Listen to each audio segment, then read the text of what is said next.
ایک یہ بہن نے فرمایا کہ کیا روزے کی حالت میں ڈرپ لگانا شرعاً جائز ہے؟ دیکھیے اس میں پہلے بھی بارہا کلام ہو چکا ہے، رمضان کے مہینے میں ہم نے بہت زیادہ کلام کیا کہ روزہ ٹوٹنے کے سبب کے بارے میں فقہائے کرام کا اختلاف ہے۔ بعض یہ کہتے ہیں کہ ناک یا منہ کے ذریعے کوئی چیز اندر داخل ہوگی، معدے تک پہنچے گی تو روزہ ٹوٹے گا، اس کے علاوہ نہیں، کیونکہ نبی کریم صلی اللہ علیہ وسلم کے دور میں یہی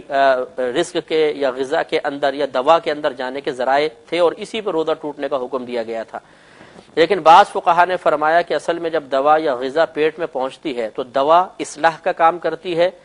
اور غذا تقویت کا سبب بن جاتی ہے، لہذا معلوم ہوا کہ اگر کوئی شے اندر جائے اور اصلاح اور تقویت کا سبب بن جائے یا اصلاح یا تقویت کا سبب بن جائے تو اس سے روزہ ٹوٹنا چاہیے۔ لہذا وہ یہ کہتے ہیں کہ اگرچہ ڈرپ یا انجیکشن اس دور میں ایجاد نہیں ہوا تھا اور ان رگوں یا شریانوں کے ذریعے چیز اندر اس وقت نہیں جا رہی تھی، لیکن یہ چونکہ علت موجود ہے کہ آپ جب انجیکشن لگوائیں گے، ڈرپ لگوائیں گے، اصلاح ہوگی یا تقویت بدن حاصل ہوگی، لہذا روزہ ٹوٹنا چاہیے۔ جب اس طرح فقہا کا اختلاف ہو جائے تو جانب احتیاط کو اختیار کرنا واجب ہوتا ہے، لہذا احتیاط اسی میں ہے کہ حالت روزہ میں انجیکشن نہ لگوایا جائے نہ ڈرپ چڑھوائی جائے۔ لیکن چونکہ وہ فقہائے اسلام کے جو انجیکشن سے یا ڈرپ سے روزہ نہیں ٹوٹنے کا حکم دیتے ہیں وہ بھی کم نہیں ہے، بہت بڑی تعداد ہے اور بڑے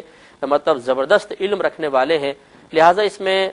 دونوں قولوں کو ملا کر اگر ہم دیکھیں، تطبیق کی صورت بنائیں، ان دونوں میں موافقت کی صورت بنائیں تو یہ بہت بہتر صورت ہوگی کہ اگر کوئی حالت روزہ میں ہے اور یہ سمجھتا ہے